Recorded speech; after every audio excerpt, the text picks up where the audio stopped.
கருப்புனா கருப்பு தான், கருப்பு தான், வெள்ளைனா வெள்ளை தான். அதான் பிடிக்கல. அதுதான் அது இதுதான் இவங்களுக்கு ஆச்சரியப்படும். இவர் சொல்றாரு பரலோகத்துக்குள்ள போக மாட்டேன். இவர் ஏங்க சொல்ற? எப்படிங்க சொல்ல முடியும்? பரலோகத்துக்குள்ள போறதும் போய் இவர் எப்படி சொல்ல முடியும்? சரியா? ஆனா அதிகாரமா சொல்றாரு, அதிகாரமா சொல்றாரு. ஏன்னா தேவனுடைய வார்த்தையை பெற்றவர்கள் தேவர்கள் தானே. இப்ப எல்லாருக்கும் அந்த அதிகாரம் தானே உங்களுக்கு கொடுக்கப்பட்டிருக்கு தானே. அந்த வியூல சொல்றாரு. பாக்குறாங்க மத்த போதகர்லாம் பேசி முடிச்சோன்னு கொஞ்சம் என்ன செய்யுங்க, சகல நன்மையில் பகிர்ந்து கொடுங்க, துண்டை விரிங்க, பாக்ஸ் வைங்க, காணிக்கை பெட்டி வைங்க, பெரிய பெரிய வாளியை கொண்டு வந்து வைங்க, உள்ள விழுங்க, எந்திரிங்க சொல்லிட்டு இருப்பான் நம்மாலு. அப்ப மேன் பிளீஸரா இல்லாம இவர் என்ன பண்றாரு? கண்டிச்சு பேசுறாரு. கண்டிச்சு பேசுற மட்டும் இல்லைங்க, போவே மாட்டேங்கிறாரு. நீ பரலோகம் போக மாட்டேன், நான் உன்னைய அக்கிரம செய்காரமே லாலெஸ் சொல்லுவேன், உன்னைய அகன்று போங்கன்னு சொல்லுவேன். கொடுப்பானா காசு? யோசிக்கிறோம் கூட கொடுக்கணும். முடிக்கிறான் எல்லாம்.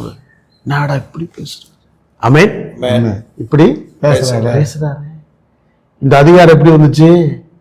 இந்த அதிகாரம் வேற. ஏன்னா மனுஷங்க கொடுத்தாதான் சர்வே பண்றோம்ன்ற ஒரு விஷயம் இருக்கும்போது கொடுத்தா கொடுக்காட்டி போன்ற இந்த தைரியம் எப்படி வந்துச்சு யோசிப்பாங்க. ஏன்னா மத்த போதகர்கள் அப்படித்தானே பசுமா இருக்கிறாங்க. மற்றவர்கள் எல்லாம் அன்பா பேசுறாங்க, ரொம்ப தாழ்மையா இருக்கிறாங்க, ஆக்டிங் பண்றாங்க. மத்தவங்க எல்லாம் நீங்க ஏன் ஆக்ட் பண்ணல? அவருக்கு தெரியல. புரியுது உங்களுக்கு? போடல பூரா மிரண்டு போய் நாடா இப்படி பேசுறாரு. வயசு சின்ன வயசுங்க, வயசும் சின்ன வயசு 32 வயசு, 31 ஸ்டார்டிங் தான் இருக்கு. ஃபர்ஸ்ட் இதுதான் போட்டு போறாரு. உபதேசம் பயங்கரமா இருக்கு. இப்ப ஜனங்க மத்தியில வரும்பொழுது ஜனங்க பாக்குறாங்க, ஆச்சரியப்படுறாங்க. அவருடைய போதகத்தை குறித்து என்ன செய்யறாங்க? ஆச்சரியம். எதுக்கு ஆச்சரியம் சொன்னா அதிகாரமுடையவராய் பேசுகிறார். ஏதோ இந்த கிடைச்சா கிடைக்கும்பா, ஜெபிச்சா ஜெபி, நடந்தா நடக்கும், அப்படி இல்லை. சரியா? தலைவர்த்துவாரு போனா போப்பா, நீ அந்த நேரத்துல நீ போக மாட்ட, அநேகர் போக மாட்டிய, இதான் செஞ்சோம் புறம் போக மாட்டேன். சரியா? உங்களுக்கு நான் உள்ள விட மாட்டேன். நானே சொல்றீங்க, என்னை தான் நீ கரெக்டா பேம்பாரு. நீ முழிக்கிறீங்க. இவரு ஒரு போதகரு, பரலோகத்துல இவர் என்னையே பண்ணுவார். இவர் நம்மள மாதிரி ஒரு கியூல தானே நிக்கணும். இவரு ஜூயிஷ் தானே. அந்நாட்கள் என்னை நோக்கி அதிகாரமா சொல்றாரு பரலோகத்துல பிதாங்கிறாருக்கு. என்னடா இவர் என்ன ஒரு மாதிரி பேசுறாரு. ஆனா பிறண்டு பேசலையே, சத்தியம் சரியா அடிக்கிறாரா? ஆமா, குற்றம் கண்டுபிடிக்க முடியல, வேற எல்லாம் மாட்டு வரும்பத்த முடியலையே. சரியா? அப்ப அந்த டிஃபரன்ஷியேட் காமிக்கிறாரு. மற்ற ரபாய்கள் எல்லாம் உலக ஆசீர்வாதத்தை பெருசா காமிச்சு அவங்க வரும்போது இவர் பரலோக ராஜ்யத்தை காமிச்சு தன்னை பிரித்து காமித்து தான் செய்யக்கூடிய ஊழியங்களை காமிச்சு ஒரு டெமான்ஸ்ட்ரேஷன் பண்ணும்போது இது அவங்களுக்கு வித்தியாசமா இருக்கு. இது மாதிரி யாரும் பண்ணது இல்லை. ஆபிரகாம் காலத்துல இருந்து கூட என்ன இல்லை, போதிக்கல. இந்த மாதிரி யாருக்கு என்ன இல்லை, போதிக்கிற அதிகாரம் இல்லாத காரணம் என்னன்னா போதிக்கிறதுக்குள்ள பாவமால இருப்பா. எப்படி? கண்டிப்பா பாவியா இருக்கிறான். இன்னொருத்தரை பார்த்து நீ பாவின்னு சொல்லணும்னா நம்ம முதல்ல என்னவா இருக்கணும்? பரிசுத்தவனா இருக்கணும். இல்ல பாஸ்டர், இல்லைன்னா உங்களுக்கு உங்க இருதயம் அதே சொல்ல முடியாது. போட்டு உங்களை போட்டு கொடைஞ்சு காலி பண்ணி விட்டுரு, துப்பாக்கு ஒரு பார்ட்டி நீ அடுத்தவன சொல்லு. அதனால இன்னைக்கு பெரிய பெரிய ஆளா என்ன பண்றான்? நம்மளே அப்படியே பம்புற காரணம் என்ன? நம்ம எதையா சொல்ல போய் மண்டவாளம் தண்டவாளம் ஏறிச்சுன்னா அதனால இது சரி இது தப்பு நினைச்சே முடியல உங்களுக்கு, சொல்ல முடியல. சொல்ல முடியல. ஏன்னா எல்லாம் என்னுடைய ஊழியத்துக்காக நான் என்ன செஞ்சேன், என்னைய வித்து போடுகிறேன். இன்றைக்கு இருக்க பிரச்சனையா தாங்க, எனக்கு ஊழியம் நடக்கணும் சரியா, எவங்களையாவது கழுவி என்னமாவது பண்ணி கிண்ணி 4-5 கதையை சொல்லி வெறும் கதையா சொல்லி நம்மால் பூரா இருக்கிறதாங்க கதை தான். ஆமா, அங்க பாருங்க அந்த வீட்டுக்கு போயிருந்தா அந்த நடந்துச்சுன்னா அந்த போட்டோ காமியேன், அந்த ஆளை காமிச்சிடறேன், இவர் தான் அவர் சாட்சி சொன்னா பிரச்சனை இல்லை. புரியுது உங்களுக்கு? நான் போயிருக்கும் பொழுது, இந்த ஊர்ல இருக்கும் பொழுது, இந்த ஊர்ல இருக்கும் போது சாட்சியா போயிடுது. ஏன் இன்னைக்கு ஊரை சாட்சியே செய்யுது, கர்த்தர் யாருன்னு சொல்றது இல்லைங்க. இல்ல ஏன்னா வசன அறிவே இல்லைங்க, நாம அறிவு தான் இருக்கு. இயேசுங்கிற நாம போதுன்னு நினைக்கிறீங்க. புரியுதா உங்களுக்கு? அதே கர்த்தராக இயேசு கிறிஸ்து தான் சொல்றாரு, என் நாமத்தை கொண்டு நீ ஊழியம் செய்யலாம், நான் சொன்ன வார்த்தை என்னன்னே எனக்கு தெரியலன்னு என்ன பண்றேன்னு கேட்கிறேன். ஆமென் ஆமென். அதனால சொன்னாரு, வேதத்தை ஆராய்ந்து பாருங்கள், படிக்காதீங்க, ஆராய்ஞ்சு பாருங்க. யூதர்களே, அவைகளால் நித்திய ஜீவன் உண்டுன்னு நினைக்கல, என்னை குறித்து வேதம் சாட்சி கொடுக்குது, அந்த சாட்சி என்னன்னு கத்துக்க, அதுதான் மணவாளன் மணவாட்டி. ஆமென் ஆமென். அதனாலதான் பவுல் அதை படிச்சதுனாலதான் சொல்றாரு, இந்த ரகசியம் பெரியது, கிறிஸ்துவின் திருச்சபை பற்றி சொல்லுகிறேன்னு சொல்றாரு. ஆமென். திருச்சபை நம்ம எல்லாம், கிறிஸ்து அங்க இருக்கிறாரு, அவரை பத்தின சாட்சி வேதத்துல என்ன இருக்குது, அதை கேட்டு கற்றுக்கொண்டு வாழ்க்கையில் அப்ளை பண்ணிட்டீங்கன்னா உங்கள் ஆவி ஆத்ம சரீரம் அக்கு வேற ஆணி வேற பிரிக்கப்பட்டு சரியாய் கர்த்தருக்குள் வளர முடியும். ஆமென் ஆமென். அதனாலதான் எபிரேயர் நிருபத்துல சொல்லப்பட்டிருக்குது, எபிரேயர் 5:4 வாசிக்க வசனம்.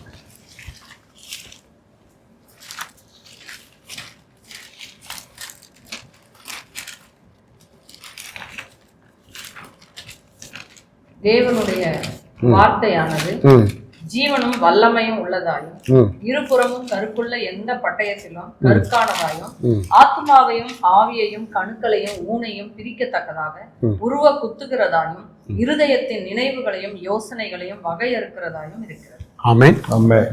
இதுதான் தேவனுடைய வார்த்தையில் இருக்கிற, அது எபிரேயத்தில் கொடுக்கப்பட்டிருக்கிறதுல இவ்வளோ விஷயம் இருக்குது சரியா. நீங்கள் மாம்சத்துக்குரியவர்களா ஆவிக்குரியவர்களா எல்லாம் பிரிச்சு காமிச்சு கொடுத்துரும். ஆமென் ஆமென்.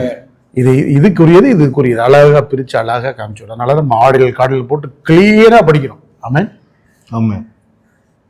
பேசிக் படிக்கிறோம், ஹையர் படிக்கிறோம், மாஸ்டர் படிக்கிறோம், 120 சப்ஜெக்ட், அது இல்லாமல் டிப்ளமோ, ஏகப்பட்ட விஷயங்கள் உள்ள இருக்கு. ஆமென். அப்ப அடைந்தாயிற்று முற்றிலும் தேர்ந்த நிச்சயம் இல்ல, ஏன்னா நம்ம உபதேச அழைப்புங்க, நமக்கு என்ன இல்ல சுவிசேஷ அழைப்பு இல்லை, நம்ம எல்லாம் உபதேச அழைப்பு, நம்ம எல்லாம் பரிசுத்த ஸ்தலத்துடன் நிற்கிறவர்கள். ஆமென். ஆண்டவர் இங்க சொன்னது எல்லாருமே யாருன்னா பலிபீட அனுபவத்தில் நிக்கிறவங்க, தீர்க்கதரிசிகள், வெளியில போய் ஊழியம் செய்யணும் சரியா. அப்போ இவங்க அப்போஸ்தலர், தீர்க்கதரிசிகள், இவங்க எல்லாருமே யாருதான் போகணும், இங்கதான் போனோம். இது எல்லாமே வெளியில கஷ்டமா, சபைக்கு வெளியில. சபைக்கு உள்ள வந்துட்டீங்கன்னா உபதேசம் வார்த்தை தான், வார்த்தை வெளிச்சம், ஜபம் வார்த்தை வெளிச்சம், அதுல இருந்து வருகிற ஜபம் 3 நம்மளை இங்கே கொண்டு போயிடும், ஜீவனுக்கு நேராக கொண்டு போயிடும். ஆமென் ஆமென். I am the way, I am the truth, I am the life. ஆமென் ஆமென். ஒன்னோட நம்ம நின்றக்கூடாது சரியா. அப்போ அருமையான ஒரு நல்லா புரிஞ்சுக்கணும், அருமையான ஒரு ஊழியத்தை செஞ்சு அதோட முடிக்கல, அடுத்து அவ அப்படியே கூட்டிட்டு வந்து உபதேசத்தை சொல்லிட்டார். ஆமென் ஆமென். கிருபையும் சொன்னாரு, சத்தியத்தையும் சொல்லிட்டார். ஆமென்.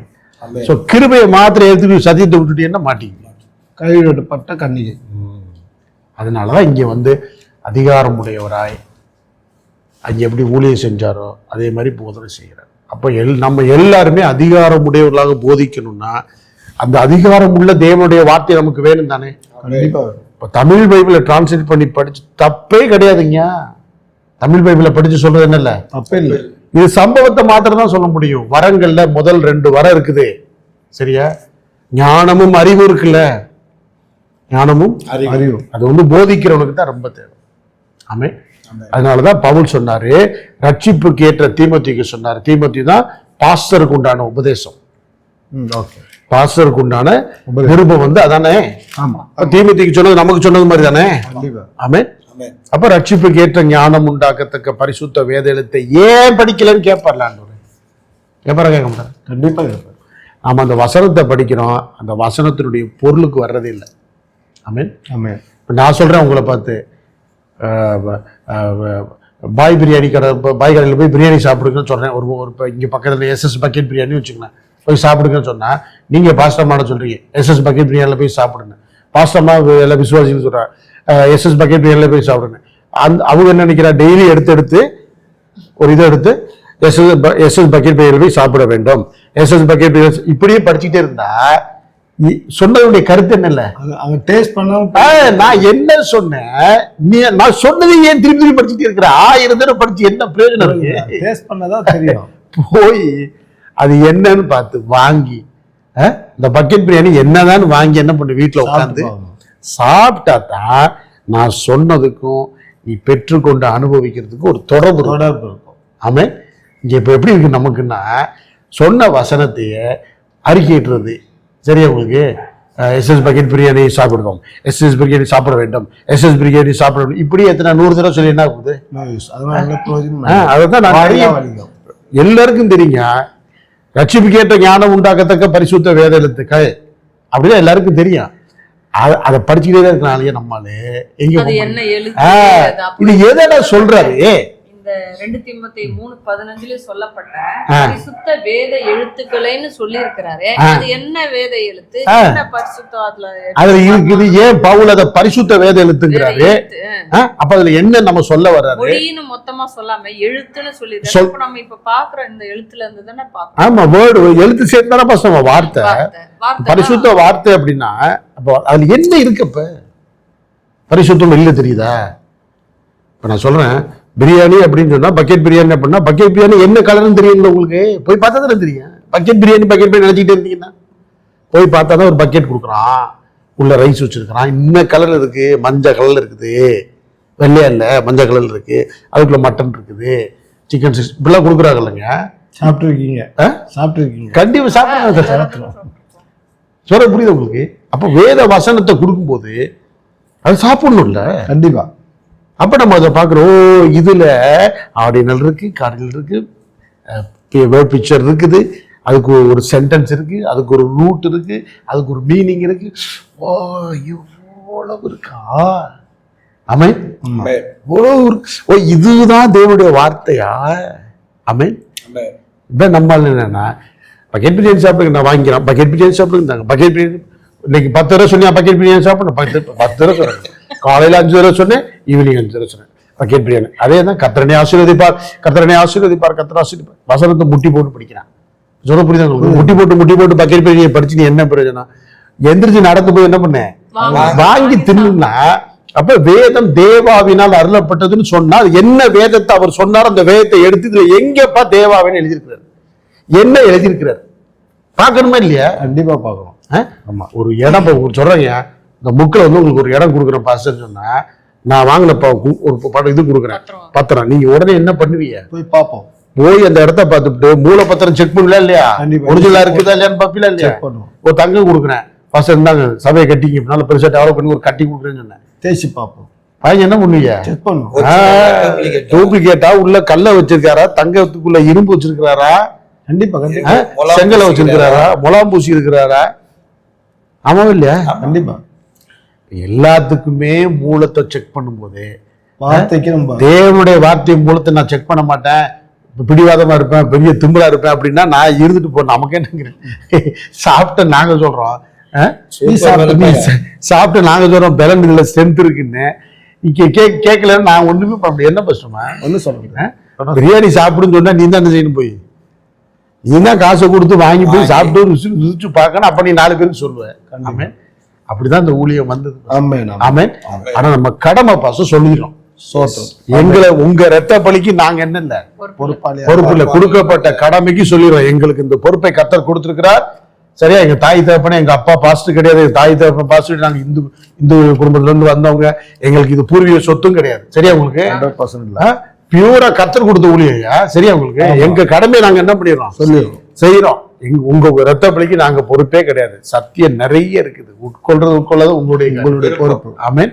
உங்க ரத்த பலிக்கு நான் எதையும் மறைக்கல. இல்ல வருஷ காலமா நாங்க என்ன செய்யல, எதையும் மறைக்கல, வெளியரங்க ஆயத்தமா இருக்கிறோம். சரியா? உங்களுக்கு உருவாக்கிட்டேன், நிறைய உருவாயாச்சு. சரியா? அவங்க போய் செய்யறாங்க. இப்ப அவங்களுக்கு சும்மா ஃப்ரீயா இல்ல, பட் ஆனா இப்படி இருக்குன்னு தெரிஞ்சுக்கிறதுக்கு இந்த விதத்துல உங்களுக்கு நாங்க கொண்டு வருகிறோம்.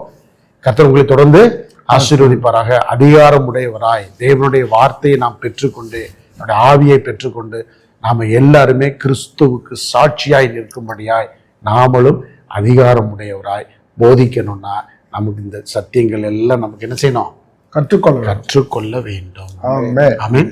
இது வரைக்கும் நாம கர்த்தருடைய மலை பிரசங்கத்துல இருந்து அநேக விஷயங்களை நாம் பார்த்தோம்.